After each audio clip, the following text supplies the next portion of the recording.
Hi guys, welcome back to chapter 2 of beginner rat taxidermy. So where we left off yesterday, or an hour ago, depending on when you're watching this, is with our skin of our specimen in methylated spirits or denatured spirits if you're in the USA. So I've got my little specimen here, and I would just generally pour this methylated spirits down the sink. It's not a harmful chemical that you need to have a chemical disposal contract with. And I don't like to reuse my methylated spirits because we were talking in chapter 1 about bacteria transferring into the skin of your specimen and then the possibility of slipping. Because this metho might, have bacteria or other contaminants in it, I prefer to dispose of it rather than reusing it.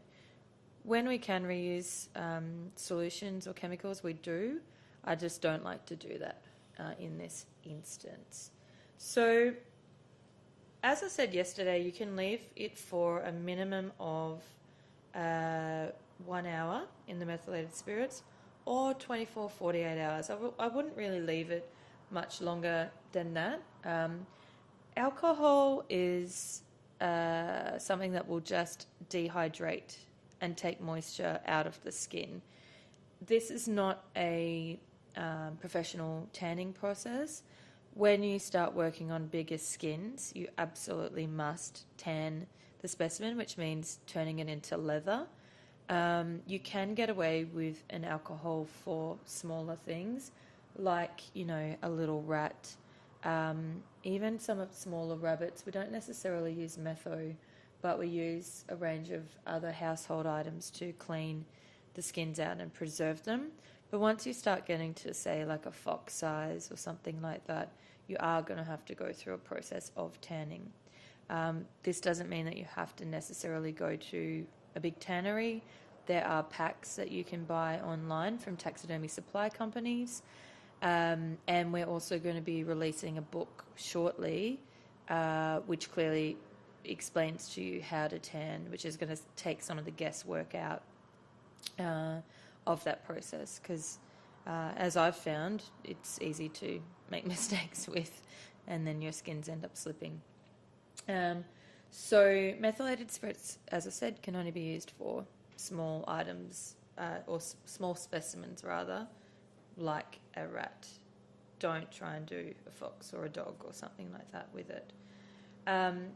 Now, because the methylated spirits is an alcohol that dries out the skin, when you go to take it out, it's going to feel quite crispy and crunchy and almost like a sandpaper. This is partially because of the borax, so you'll feel some residue on the skin, but also just because all the moisture has been removed from the rat's tissue. So what we need to do now is go through a process of rehydrating this skin. And to do that, I would usually run the skin under a sink, so under a tap. And I like to do it kind of lukewarm, not too hot, but lukewarm is better because if there's any grease on the skin, the warm water will help to get rid of that.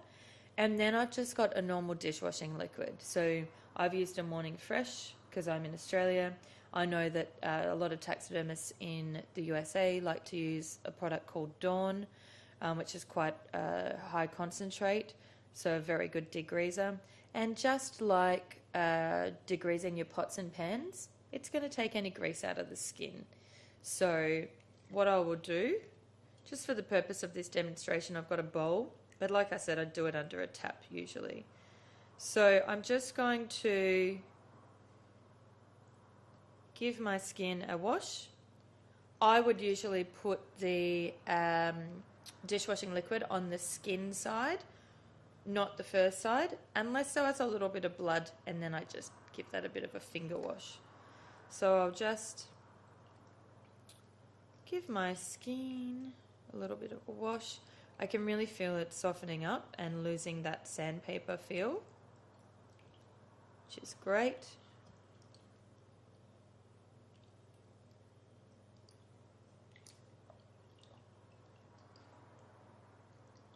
It is a bit weird doing this film session.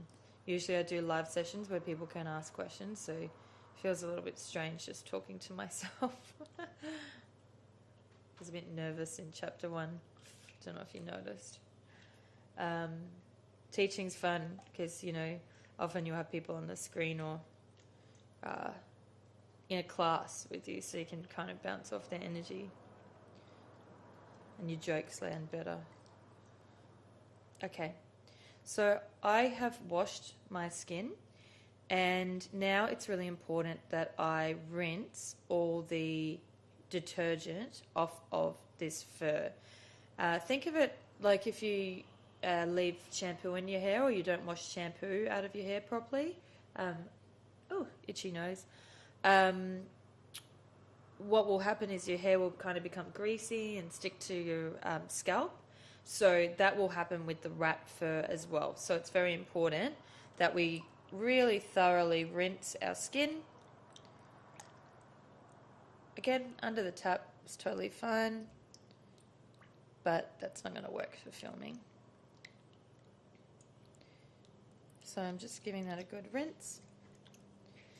And then once I'm confident that I've got all the suds out, I'm then going to pop my rat into a tea towel and wrap him up like a little burrito and just pat him dry. So I will do that. There's a few set changes just for teaching in front of the 2 cameras, so bear with me for chapter 2. So I just got rid of my bowls to set up for the next section, which is going to be rebuilding the anatomy of our specimen. So yesterday, or in chapter 1, I should stop saying that, in chapter 1, we removed anything from the specimen that could rot. So we removed all the tissue from the skull, we removed the body and the abdomen, we removed the tissue from bones. So all of that's gone, and we need to focus on rebuilding that. So the first component that we're going to rebuild is going to be the skull. So if I unwrap my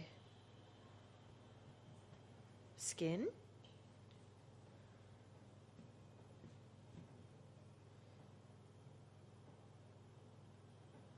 I'll just give my skin a once over, make sure that I haven't left any fatty tissue on there.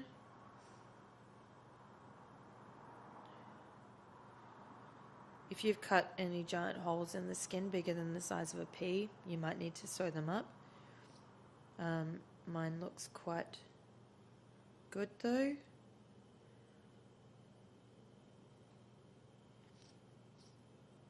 You'd hope so. I've made so many rats. Been teaching rat taxidermy for 8 years now.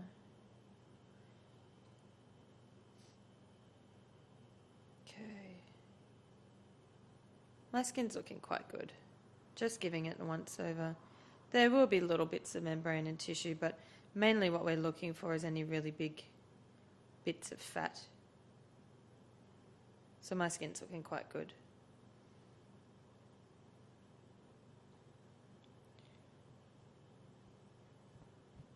So what we will do is we're going to take our clay. Now this is just a standard pottery clay. There is something called critter clay that you can buy from taxidermy supply shops. It shrinks less and it has different set times, but really unless you're competing in a taxidermy competition, a simple potter's clay is absolutely fine to do what we need to do. We only use critter clay here at Rest in Pieces for really important commissions or competition pieces. So it's good to use, you know, the cheapest and most accessible supplies, particularly when you're learning. Okay, so to begin with, you'll remember that we took the eyeballs out and we removed the optic nerve from the eye socket. And so what I'm going to do is I'm going to make 2 little balls of clay, kind of even in size. And I'm just going to insert them into my eye socket. So I can take a little bit more on each side. And I just want the clay to sit flush with the skull. I don't want it to be bulging out. We're going to be putting in a glass eye that has a wire at the back of it. I'll show you actually. Eyes will be usually like a made of glass or an acrylic. I've seen some people use colourful headed pins. Please don't do that. It doesn't look very good. And also I've seen like then the paint will come off of the head of the pin. It's not expensive to get eyes that will suit a rat. We sell them. You can get them from teddy bear supplies, things like that. You're better off just getting something that's going to stand the test of time, to be honest. So this is just a little round black eye, and there's a wire at the back of it.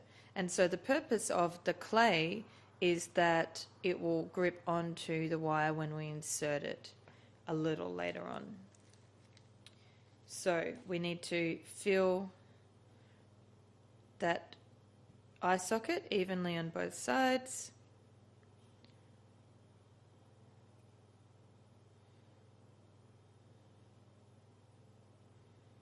And then we're going to flip our skull over and we're going to create a triangle of clay.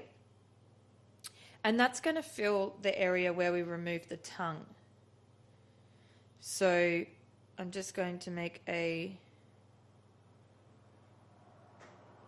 triangle shape, and that's going to slot into the lower jaw and just fill the gap where we remove the tongue. Again, it's just smooth, flush with the skull, not sticking out. We don't want this to be an anatomical feature. We don't need to do anything with the brain cavity because it's not going to serve any purpose in terms of the way that the rat looks. So we don't need to feel that. We will feel that in other animals, but you know, each time you do a tutorial with us, we'll add different steps, different techniques so that you start building your own repertoire of ways in which to do taxidermy, and then you can decide which ones you want to combine for what specimen. I've had many mentors, and one was really amazing, and he said, just never stop learning, keep trying new things. A lot of people get set in their ways, and you know, that prevents you from learning. So take all this knowledge, learn lots of stuff from other people. There's no right or wrong way. Whatever works and looks good is correct as long as the animal is preserved correctly. So build on your skills and then you decide what you think works best. Okay, so we've done the eye socket, we've done under the jaw, and now I'm going to do the cheeks. So you'll remember that we removed the tissue from the cheeks. We scraped that with our scalpel. Now, there are 2 ways, well, there's lots of ways for you to do cheeks, but there's 2 ways that I'm going to offer you today, because we do want to build a little bit of character into our rat specimen. But because this is a beginner workshop, you are going to be limited in the amount of freestyling you have in terms of posing and what have you. But also, in taxidermy, you're limited to how far the skin will stretch. So if you want to make a really greedy looking rat that's got massive cheeks, that's not necessarily going to work if the skin's not going to fit over the skull. So I'm going to give you two options to try at home, and you see what you like better. So I'll just get a little bit of new clay so it's moist. So option one, and I'll do different options on both cheeks, and then you can kind of see the difference. Option one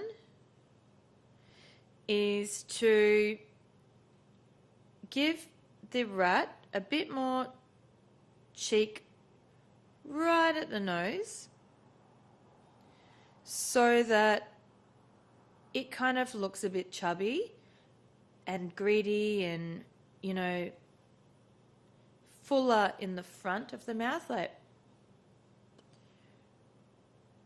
which can look very cute. I mean, some people like to dress their rats up too, so you might want to give it that kind of character. So I've just got a bit more clay at the front here, and then it's smoothing down towards the back. And then the other option is to make it really quite flat at the nose and give it a higher arch just under the eye socket so that it's got kind of big cheekbones. And it'll be like a Michelle Pfeiffer looking rat. Hopefully you know who that is, otherwise I'm showing my age. But she had incredible cheekbones. Okay. So you can see on this side we have a bigger cheek at the front to make the rat look greedy. And then on this side, it's really quite narrow towards the snout, towards the mouth. And then we have a much bigger cheek just under that eye socket. So I'm going to put my finger inside my skin and I'm going to show you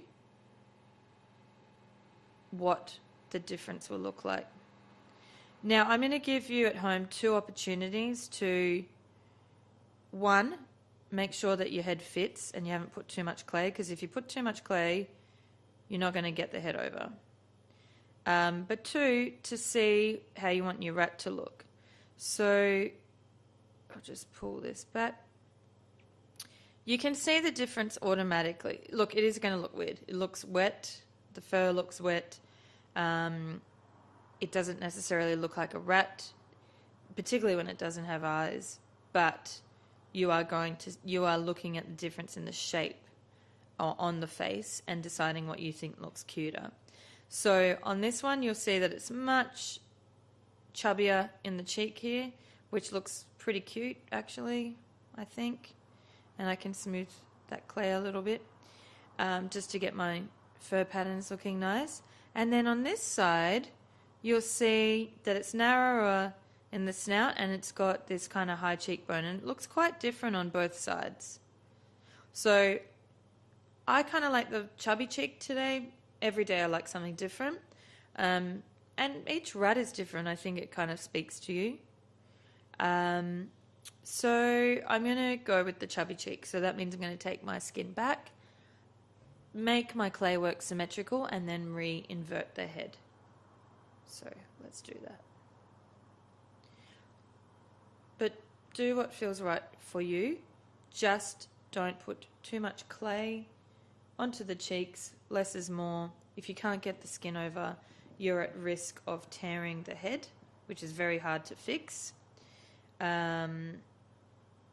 So you're better off putting a little bit, seeing if you like how it looks. If you want to add a bit more, add a bit more. Now, I'm just going to try and get my cheeks to look symmetrical.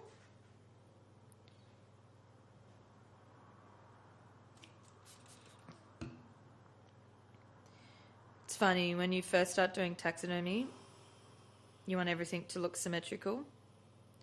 And then when you get good at taxidermy, you start trying to make things not look symmetrical because it's more likely to be how it appears in nature.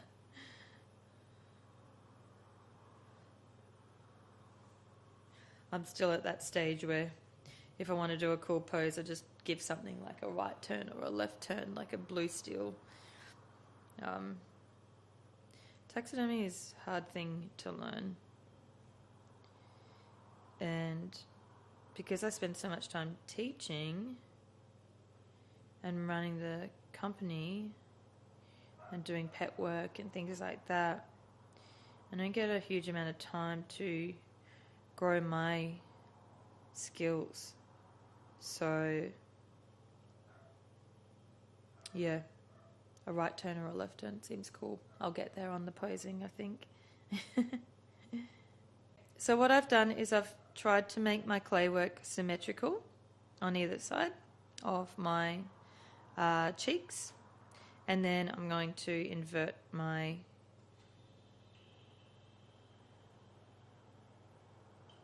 head again,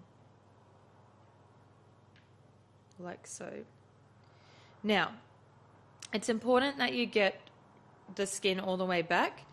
Rats do have a ring around their nose, which you probably didn't notice when it was dry and you were skinning it, but you will notice when it's wet.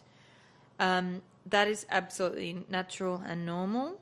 But in saying that, make sure that the skin is completely pulled back and not grouping at that nose. If it looks really odd, it's probably because you don't have your fur pulled all the way back. Now I can just massage my clay work, make sure that it looks even, and also manipulate the whiskers a little bit so that they're sitting back nicely, so that they're pressing into that clay work. Okay, so that is the clay work done, or the rebuilding of the anatomy done on the skull. The next thing I will do is I will set up to go through trying your skin on for size and rebuilding the anatomy of the body or the torso. Now we're going to start trying our skin on for size. We are going to, first of all, cut off any cartilage from our bones that we don't need.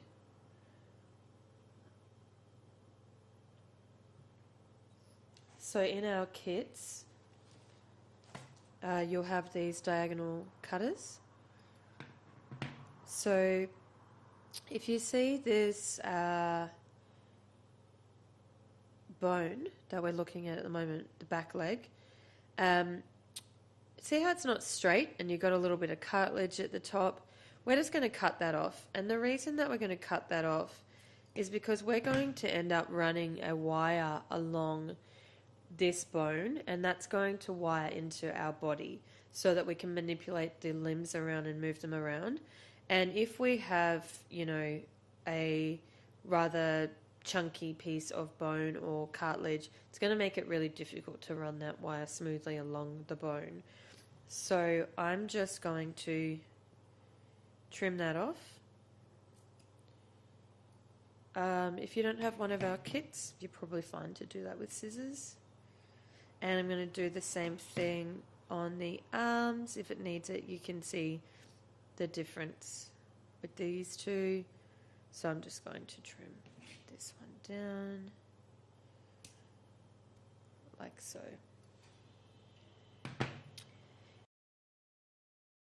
Okay, so I went with the chubby cheeks, like I said, and I have pulled the head back over, and I think it looks pretty cute. So the next thing that we're going to do is we're going to try our skin on for size. And what that means is we need to replace all the tissue that we've taken out of the body and the torso with a form, which is just another word for a sculpture. In this particular tutorial, we're going to use a polyurethane. Now, this is the substance that's inside all commercial forms. So if you buy a form from Australian Taxidermy Supplies or globally Mackenzie's or Van Dyke's, it's going to be made of polyurethane, and that's why we like to teach this particular class using this particular body. We make these ourselves. They come in your kit if you've got one. If not, we sell them as standalone on our website so that you can have them accessible to you. Now, in our other workshops or tutorials that you might attend, such as a baby chick tutorial, which is comparable for small birds such as quails or what have you, we will teach you how to wrap wood wool, which is more of a traditional technique used in museums, things like that. So every tutorial should help to build your skill set and teach you different techniques. This guy, polyurethane, it starts as life as a liquid. So you have two containers, part A, part B.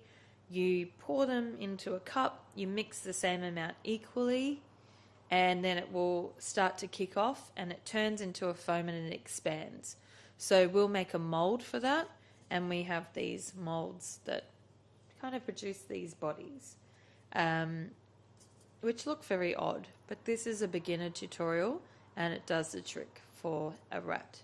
So what you want to do first of all is just check your bones, because you may have some cartilage left on your bones, on your arms and legs, where they're not quite straight.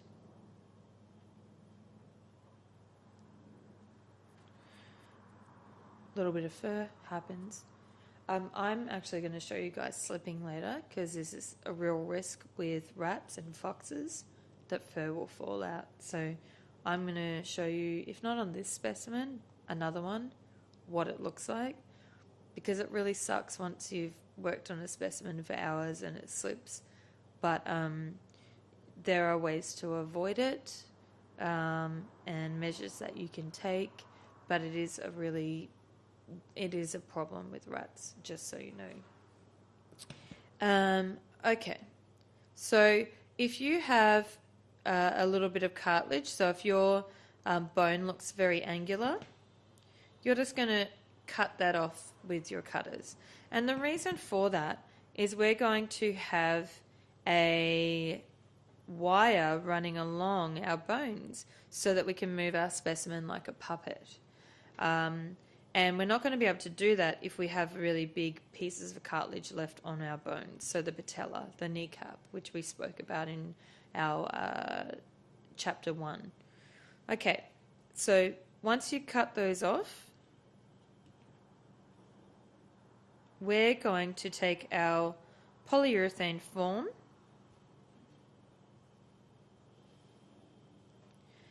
and we're going to test fit it.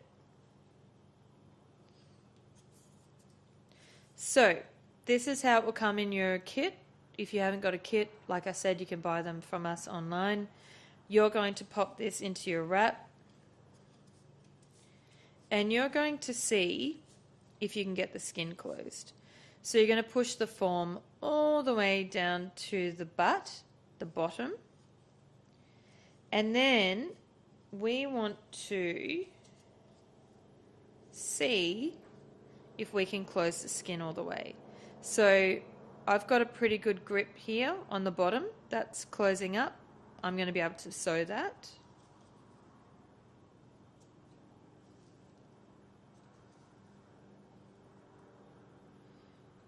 The middle section's looking pretty good. And then I'll have a little go here. My top section feels very tight. So what I'm going to have to do is I'm going to have to sand down my body or my form to make it fit my skin. So we have sandpaper available to us. I've left it off of the table, so 1 second. Okay. So our form's going to come with some rough edges. You can see them here. So the first thing we're going to do is sand off our rough edges.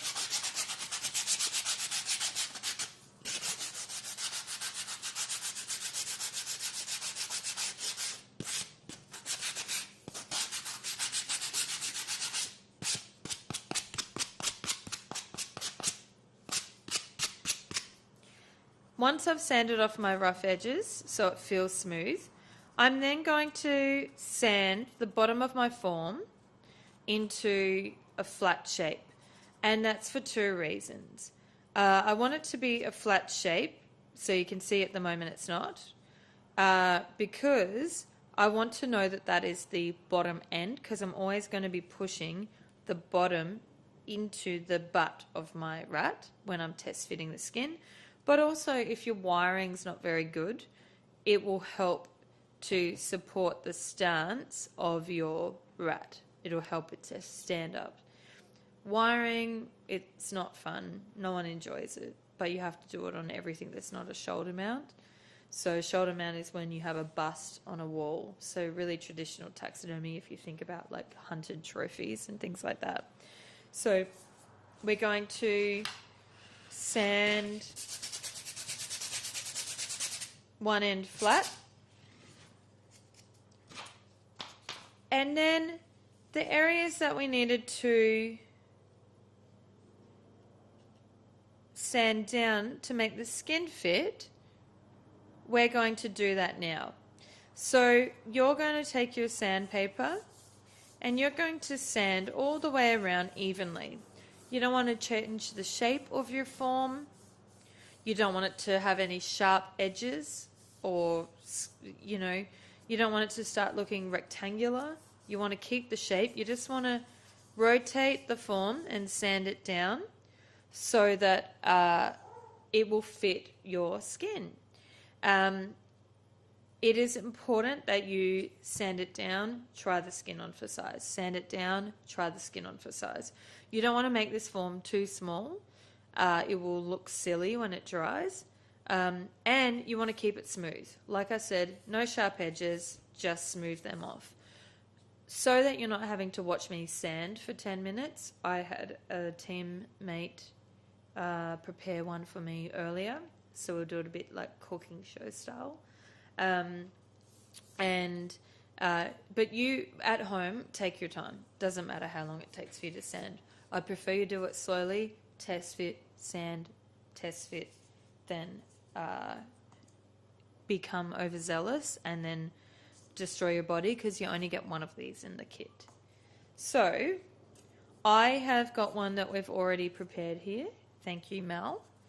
And I'm just going to check that it's going to fit correctly. She's pretty good, so I reckon that it will. So I can see that my butt's fitting good, and see how I can pinch the skin along there. So I'm pulling my skin in the middle of the tummy. I can pinch it on both sides. That looks good.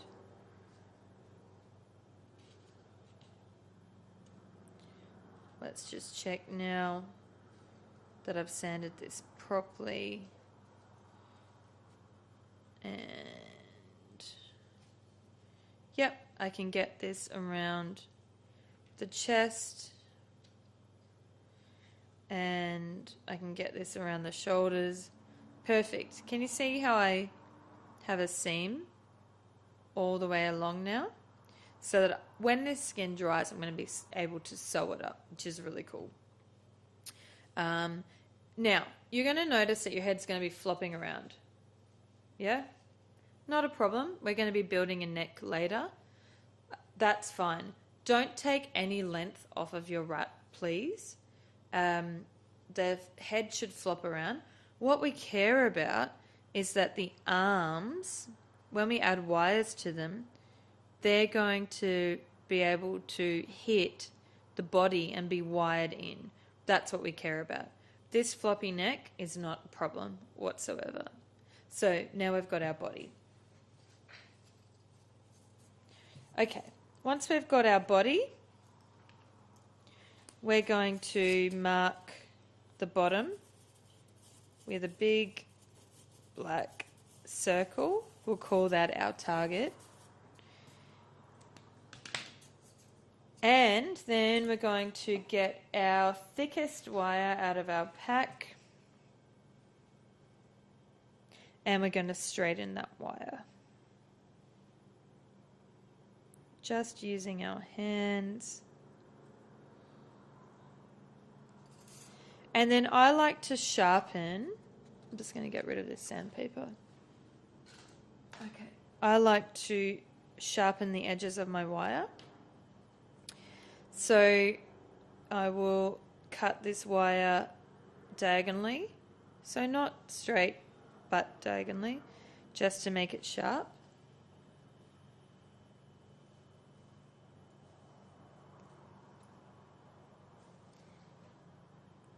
Ooh, sometimes it can be hard. All right, we've cut that. And now we're going to go from the end that doesn't have our black mark on it.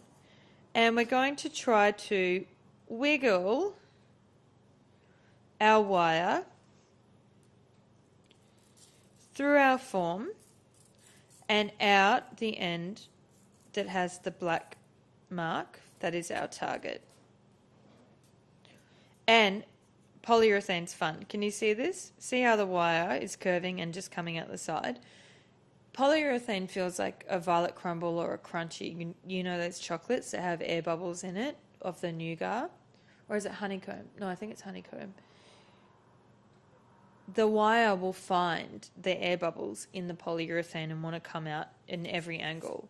So it can be pretty frustrating, but you're just going to keep straightening and wiggling your wire until you get it out the bullseye. Now, I don't want to embarrass myself on camera, so I'm going to do this off camera because you can see it's not come out again. And you're going to, maybe at home, you'll get it first time, or it'll take you 15 goes like it might take me.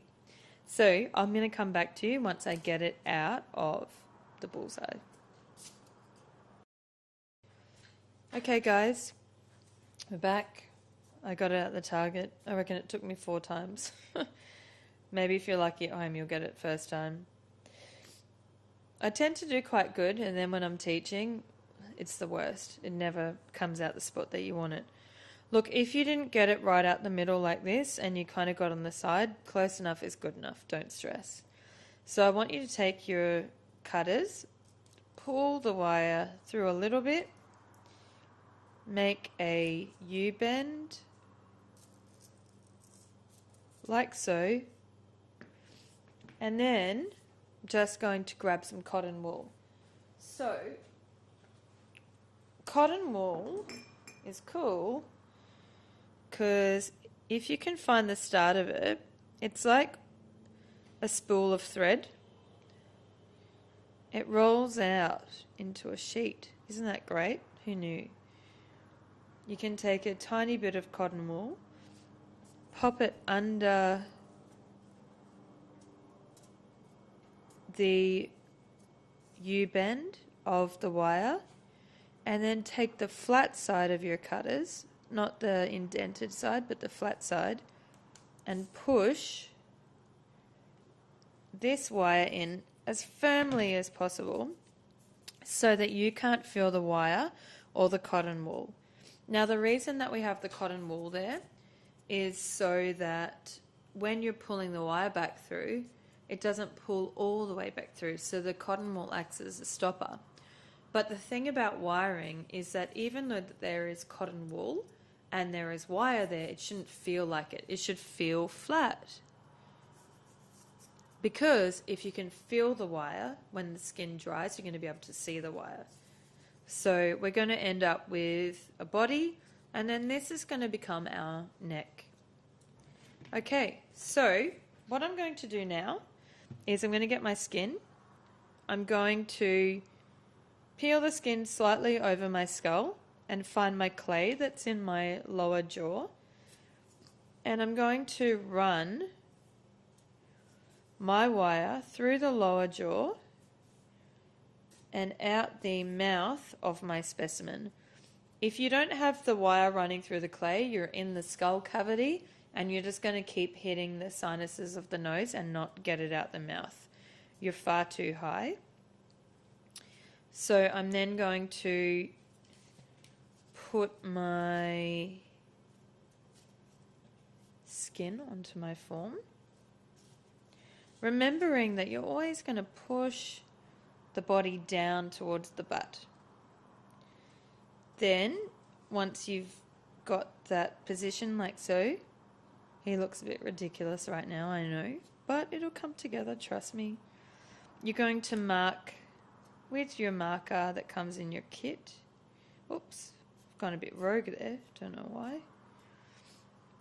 We're going to mark the spine, so we know that this is the spine side. And then what we're going to do is we're going to mark the limbs.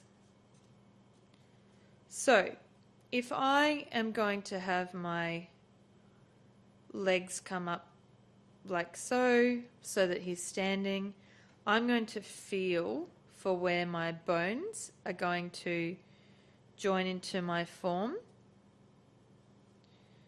which is about here. I can see the little bone. So I'm going to mark a dot. I'm going to show that from this angle as well, because I'm not sure what's better. Let me just put my spine back in the right place because it's twisted. Okay.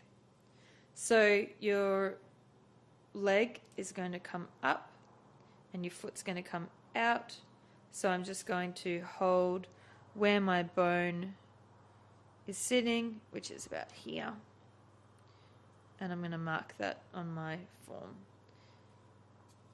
And I'm just going to make sure that that's symmetrical on both sides. So I'm just going to do a little bit of a line and make sure I'm marking it equally on both sides. So let me just check that. We've got really clear photos in the book for you.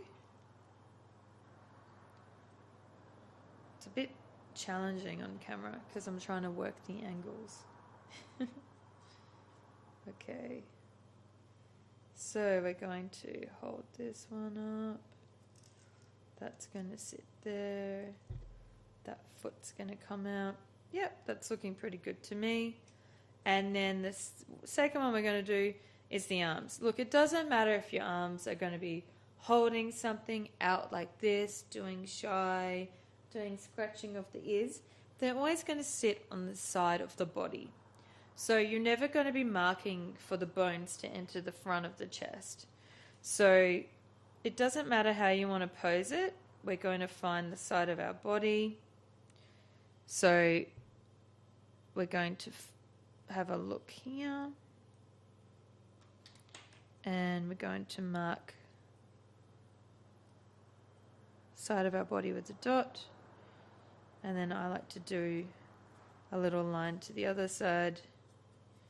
And then mark the other side and just check that that is going to work. Yes. Now the final thing that we're going to do once we've got all our arms and legs marked off, it's looking good.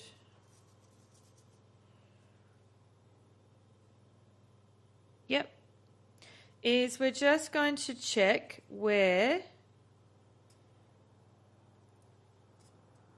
our wire is entering the skull, because that's going to become our neck. So I'm just going to mark the point that my wire is hitting my skull. You're not going to be able to see it on the forward facing camera, but you will be able to see it here. And we're going to pull this body out. You'll also be able to tell if you're in the right place because you'll see the clay marks. So this is going to become my neck. It's not very big at all. No more than really a centimetre. It's really important that you don't make a massive neck and end up with a giraffe rat because it's going to look ridiculous. You're going to want to make a bigger neck, but it's not going to work for you. So please don't do that. So that is the marking of our anatomy. We can even our markings up so we know what we're doing.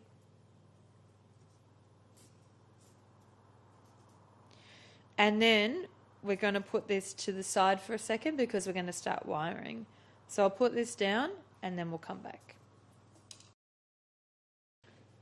Okay, so now we're going to begin wiring. We've got 4 additional wires in our kit. we're going to sharpen the ends again. I like to do this under my table so it doesn't shoot into your eyes or anyone else's for that matter. So let me just quickly do that. Okay, so we're going to take our back leg first. I've got a straightened wire here. I'm going to run my wire along the bone,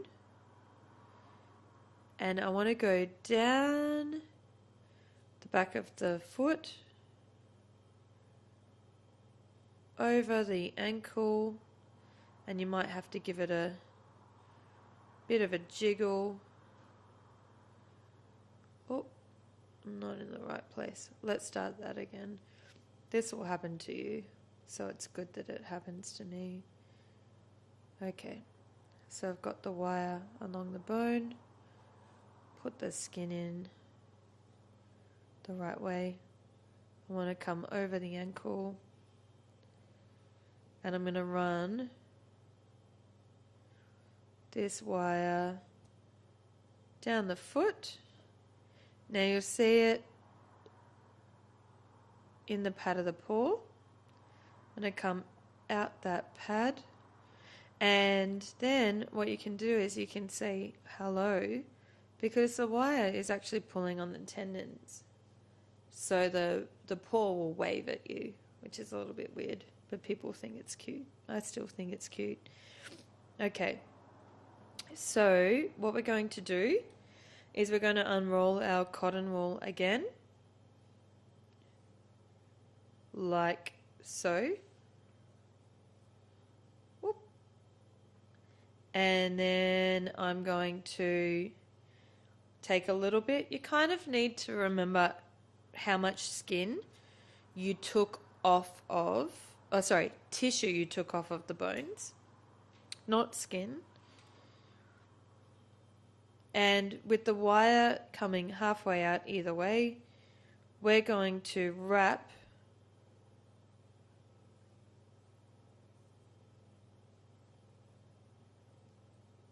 our bone to our wire. And we want it to look like a chicken drumstick. Because if you remember the tissue that we took off the back leg, that's the shape that it was. Because we did our tuliping or our Frenching. Do you remember that? So I've got a bit of a funnel shape going on. Then I'm going to take my thread and I'm going to hold my thread and I'm going to start to wrap everything together. So the bone's in there, the wire's in there, and the cotton wool is in there. And I want it to look like a chicken drumstick. So see how that's all wrapped together? And then I'm going to cut my string and tie that off in a knot. Now you'll know if you've done this correctly, because when you put the skin in the correct way, the fur will sit nicely down the leg like so, but also you can move your wire back and forth without the cotton wool and the thread coming off. So now I'm going to repeat that on the other back leg.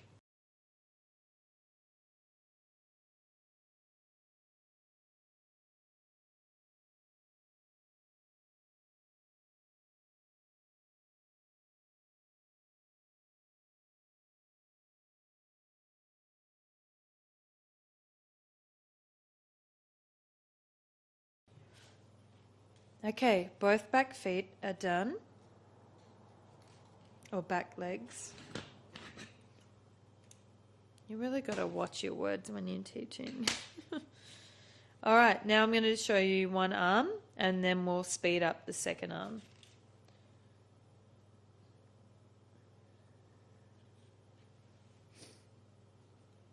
So we're going to run the wire down the front of the paw, like so. Say hello. Say hello. Okay, now you need less cotton wool this time. We took off far less tissue on the forearms than we did on the hind limbs. So I'm just going to get a much smaller piece of cotton wool, wrap that around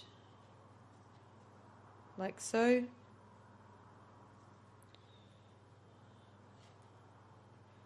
See how it's much flatter? Then it doesn't look like a chicken drumstick. And then again, we're going to wrap our cotton wool and tie that off. So we'll speed this up here so that you can see all the wiring being done.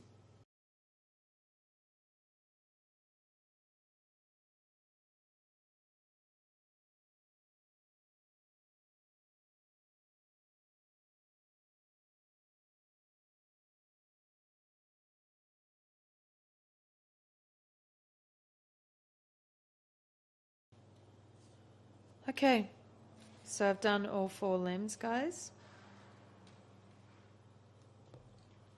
And I'm just putting everything in the right way now.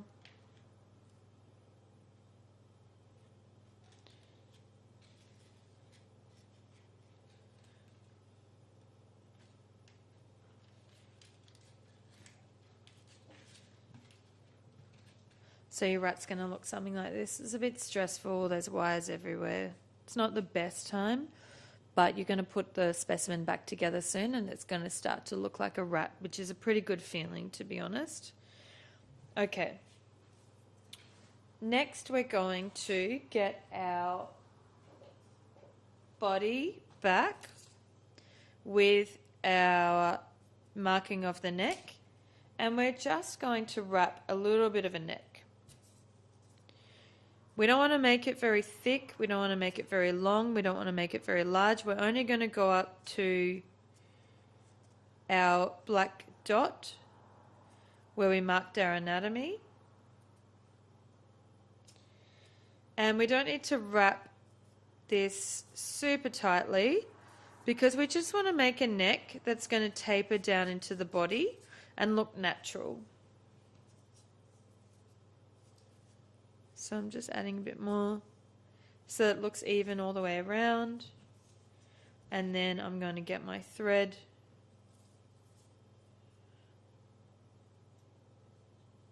and just gently wrap this all together, making sure that it all tapers down nicely.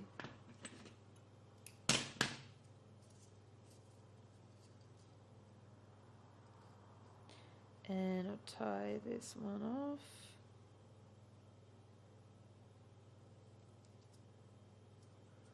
And I haven't gone past my black mark, which you can see there.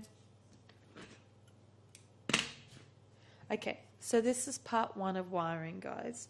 We've got our neck wrapped.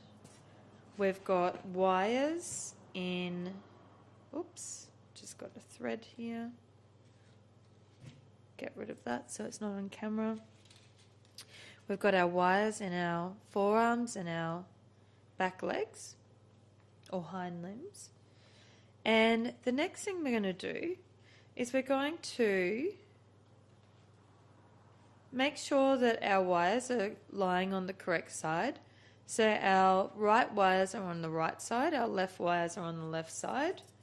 We're going to run our body in between these wires and back through the mouth. So we're going to go back through the clay and out the mouth, not into the brain cavity.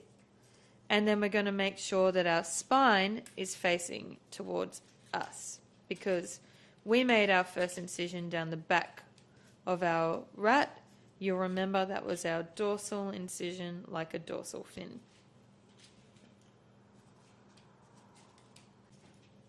Now we're going to move on to stage 2 of the wiring phase. We will start with the forearms, and we're going to take our wire, we're going to slide it backwards, find the dot, which we have marked the anatomy on, and we're going to wiggle it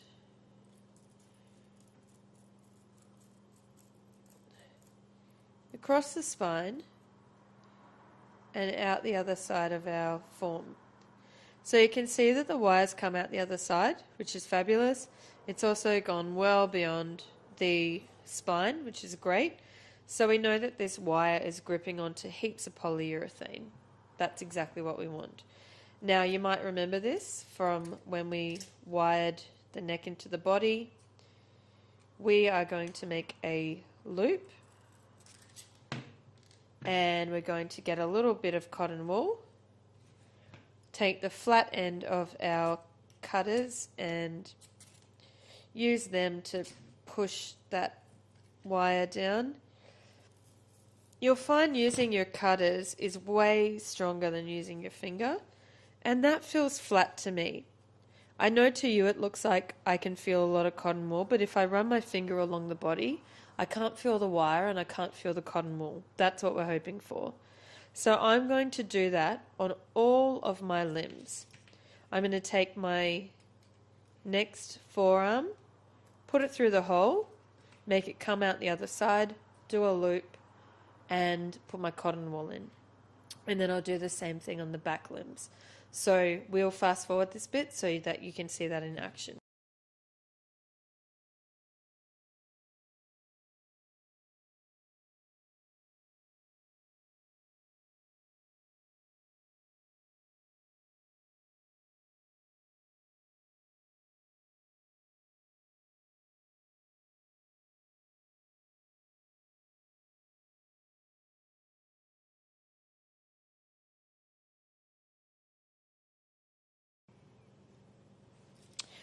Okay, so we have wired all of our limbs, and now using the front camera I'm going to show you how we can just do some basic positioning to get our rat standing.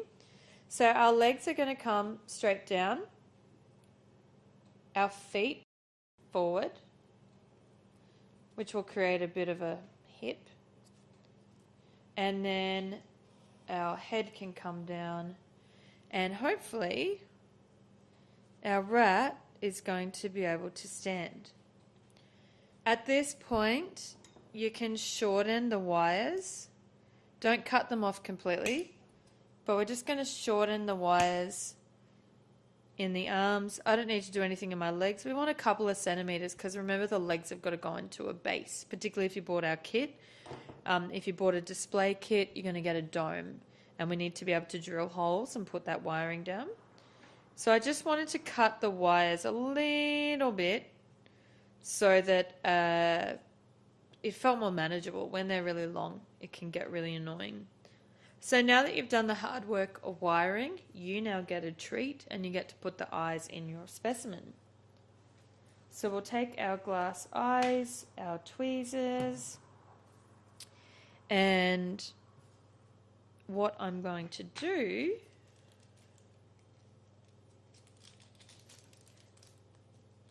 is I need to shorten the length of the wire on the back of my eyes. And the reason for that is this wire needs to enter into our eye socket. But if it's too long, it's going to hit the sinuses and it's not going to enter, and our eyes will look too big and too bulgy. But if we cut the wire too short, the clay that we inserted into the eye socket is not going to be able to hold on to the wire. So we need to find a happy medium. So I'm going to cut my wire about halfway, which that's about 1/2 centimeter, I reckon, if I look at that. So I take my diagonal cutters again, and I'm going to cut that in half. I'll do the same on the other side, like so. Oops, dropped that.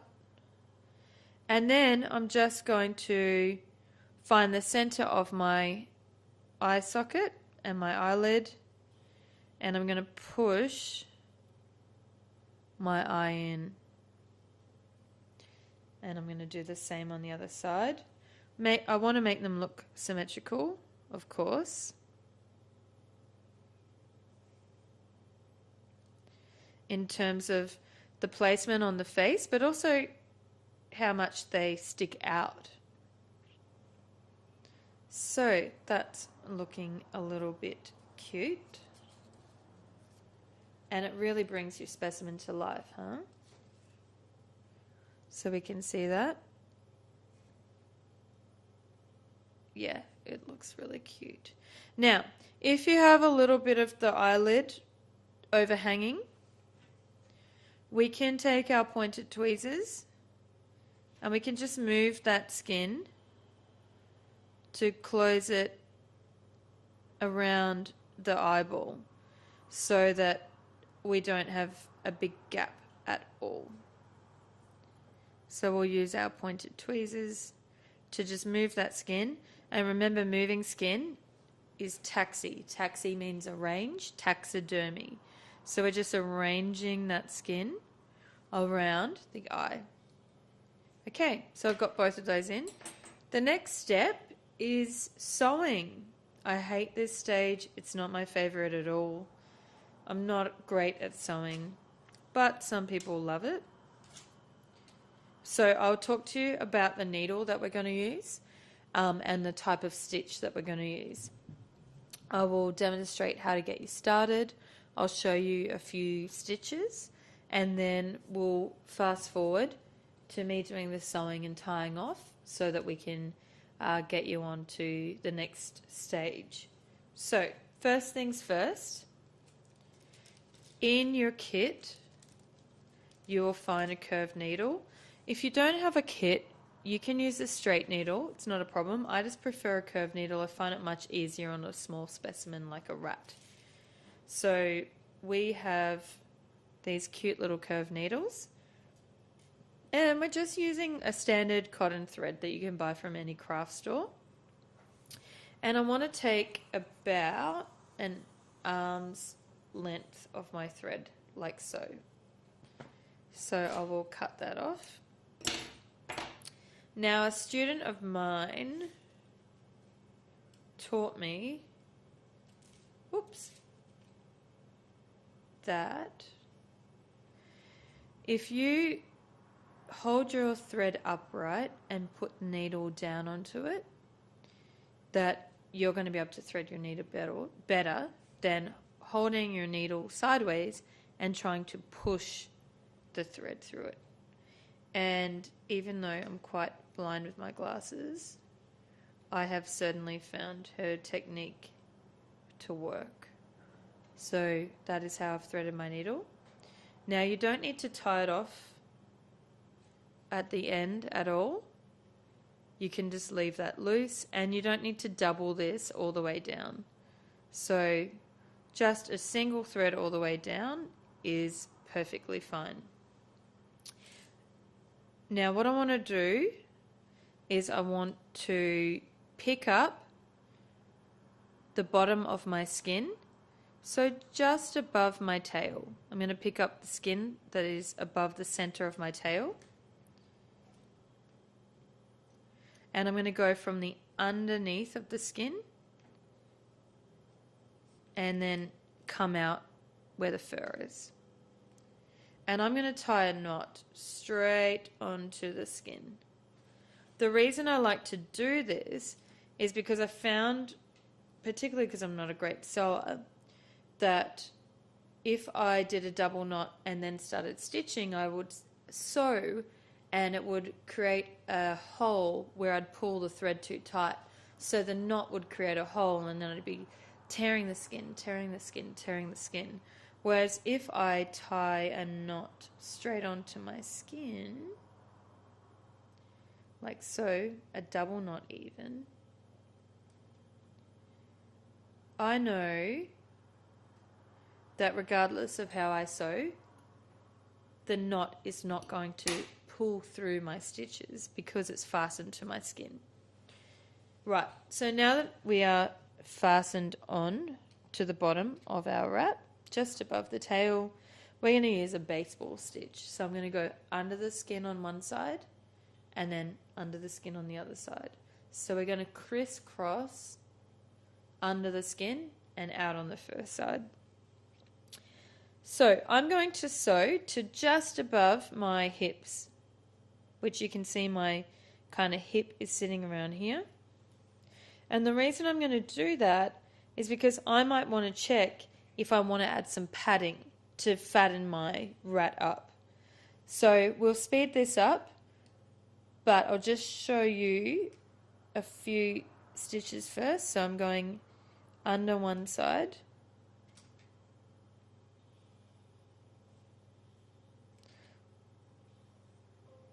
and then across to the other side, so under the skin, out the first side. Oh, told you I'm bad at sewing.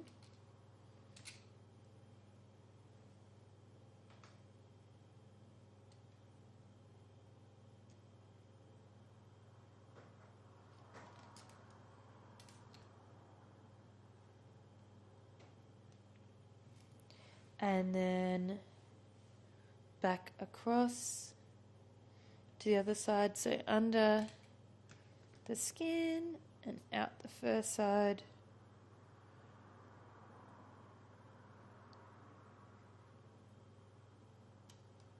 Making sure that none of this threads are caught around the legs, which will happen to you as well, I guarantee it.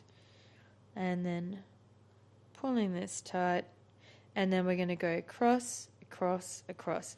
Again, stopping at the hips. So I'll speed this up and then show you what that will look like.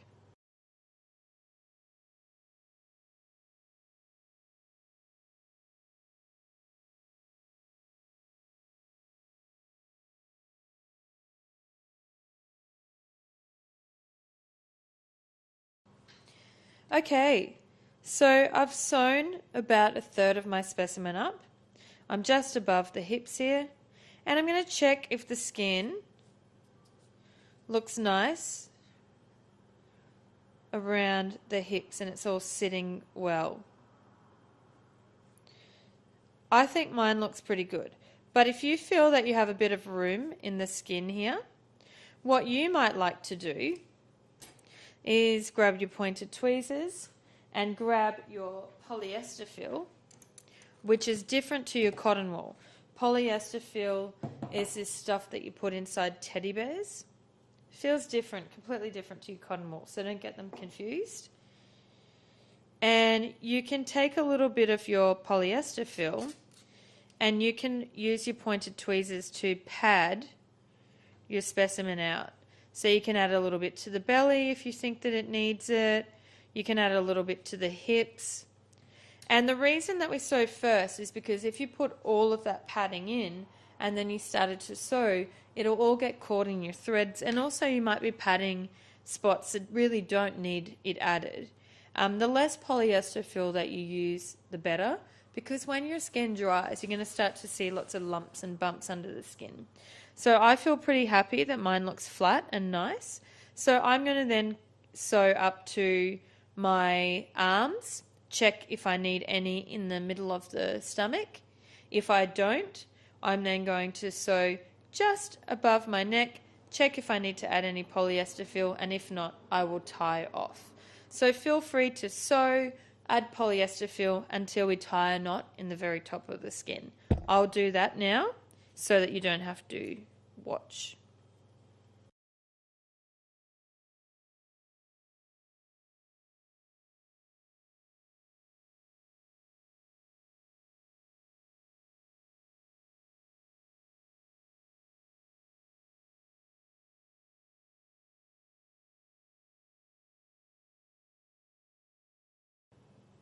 Okay, so I'll show you guys how to tie off.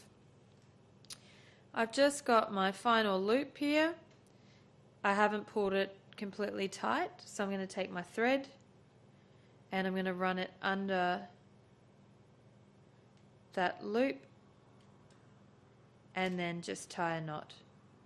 And then I can do the same thing. I can make another loop just by pushing my needle under the skin. Run my needle back through it and tie off. so then I can cut that.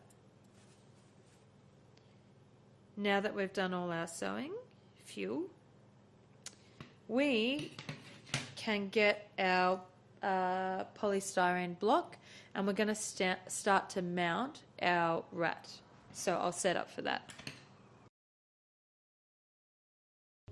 I've got my rat all sewn up, his eyes are in, his ears are looking a little bit shriveled. So the way to counteract that is to get a little bit of water on our fingers, and we can give the ears a nice little press. Now, you're actually going to need to do this in the coming days. So one thing about taxidermy is once you've created your piece, you need to keep an eye on it for the next few days and have a look at the way that the clay shrinks, the way that the eyes move, the way that the ears are setting, and you need to give them a little bit of TLC. So for the ears, on a bigger specimen we'll take the cartilage out and replace that, but for a rat it's very small. So we can just give the ears a bit of love by spraying water and pinching them like so. And then see how we get this cute little round shape happening. So if you keep doing that over the coming days, they'll sit nicely.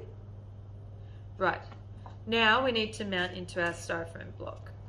So our legs, if you completely straighten them, like so,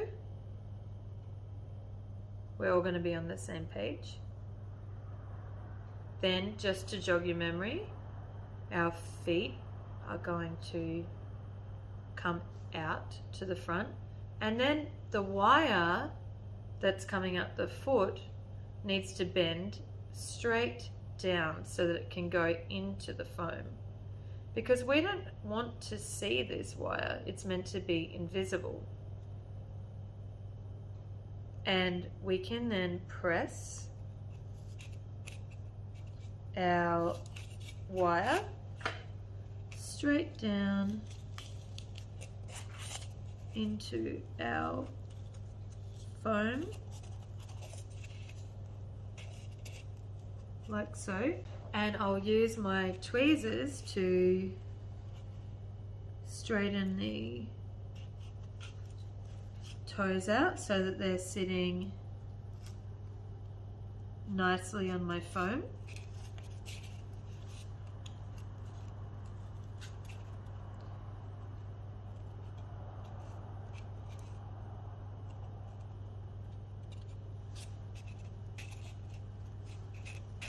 And then I can decide what I'd like to do with my hands.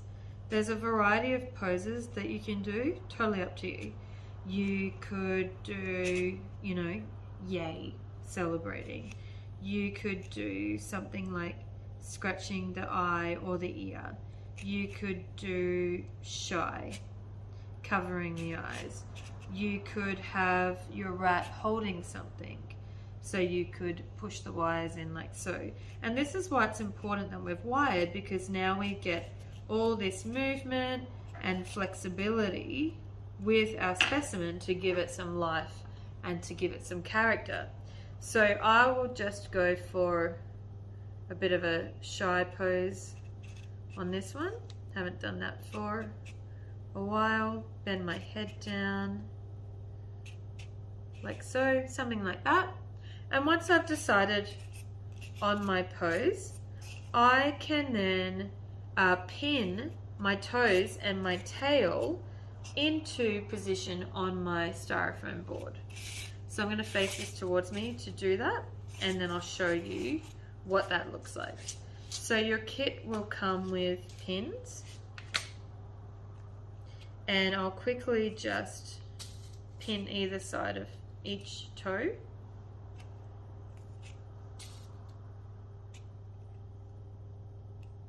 And show you.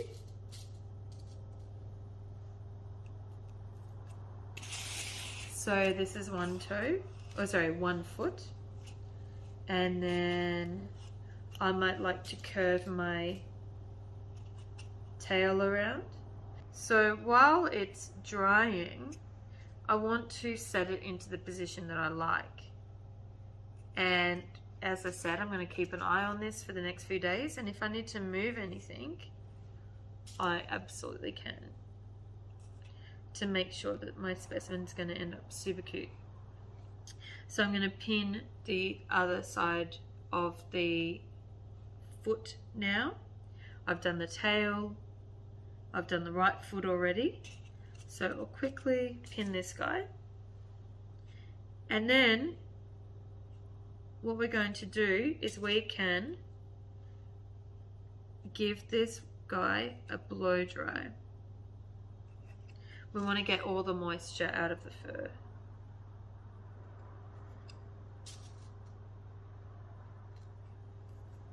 So I'm going to give him a quick blow dry. I'll grab the blow dryer. I won't make you listen to this, but we'll speed it up.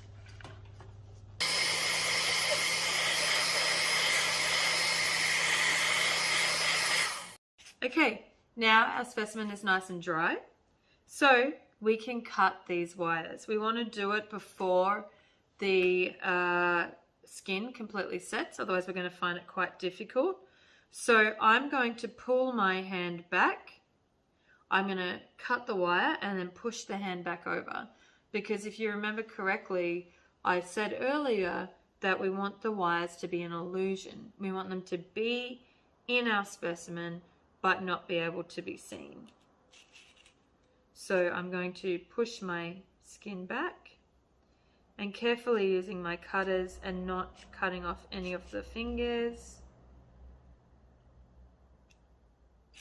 I'm going to cut that wire and then move the fingers.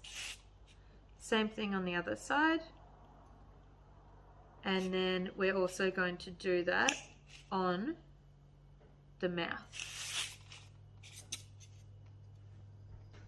So we're going to move the head back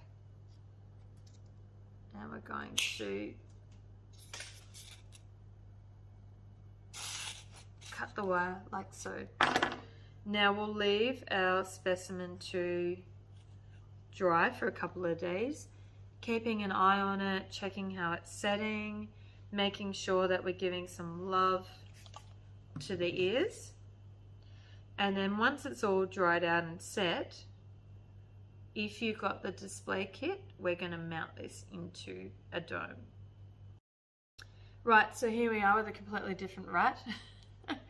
Yours will be the same one, obviously, but as I said, we're doing this cooking show style. So this is one that a staff member has prepared a couple of days ago.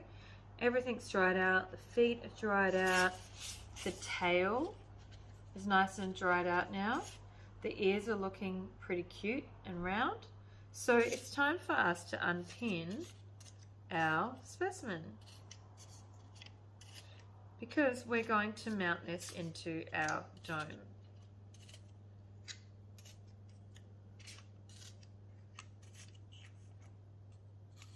Once I've removed the pins, I'm going to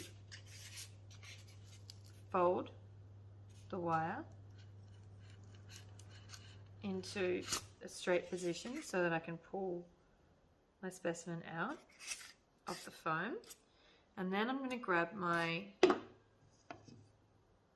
wooden base and I'm going to mark where my rat needs to sit in my dome, remembering that I have a glass cloche or cloche that needs to sit on that specimen. So I need to make sure that it's going to sit comfortably in my dome. Once I'm happy with the positioning, I'm going to take my marker and I'm going to make a tiny dot where I think the wires need to go. I'm going to grab a Dremel. This does not come in your kit, by the way. You can use a Dremel, a Dremel or a drill. And we're just using a 1.5mm drill bit. Something not too big so that the wires aren't going to wiggle around. And we're going to put the Dremel on I'm just checking the speed. Okay, happy with that. Now I'm going to make sure that I'm drilling straight down and not an angle.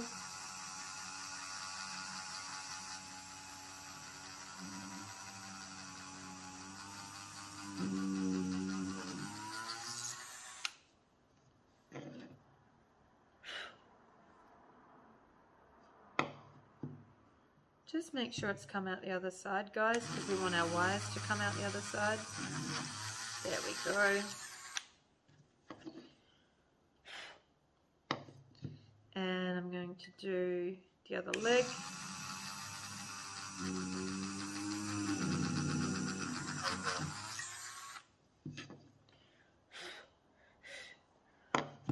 Always drill or Dremel straight down. And I've come out the other side, which is great. If you Dremel or drill on an angle, you're going to break the drill bit, and that's a bit painful for everyone. Okay. Cut off any excess threads that you have. I've got one little one on this guy.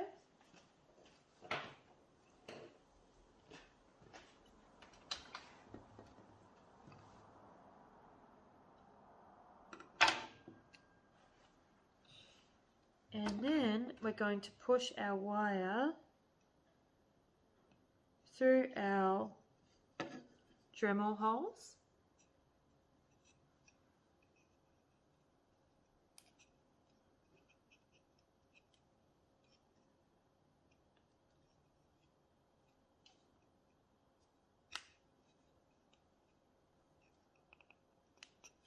Like so.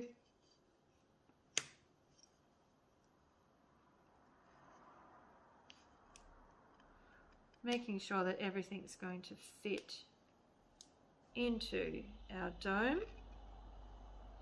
And then when we're happy with the positioning, we can bend our wires under our dome base, give them a cut so that they're shorter. And then if you feel that you need to, we can glue a little dot onto the exit point. So I will cut that off and glue that now. And then once we're complete, we're going to put our glass cloche on. Now it's very important that our specimen is fully dried. Otherwise, you're going to have a little humidity chamber. You don't want any part of the specimen to be wet, because this will just create humidity and then your specimen will go moldy. So it's very important it's completely dry like this guy. This one will feel quite crispy, which is exactly what I'm experiencing right now. So I will just finish mounting this guy and show you how to display him.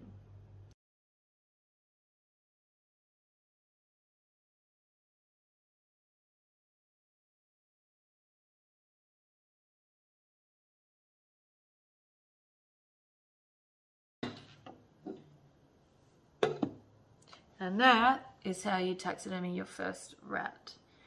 I'm sure you're going to have lots of questions, want to get in touch with us. We have the Dying to Know Facebook group where you can hit us up about anything at all, and we can help you on your journey. We hope that you've enjoyed this tutorial and you join us for many others. Don't forget that we have our books, ebooks and kits available, or if you are in Australia and based in Melbourne, we have our live workshops which you can attend. Good luck, guys.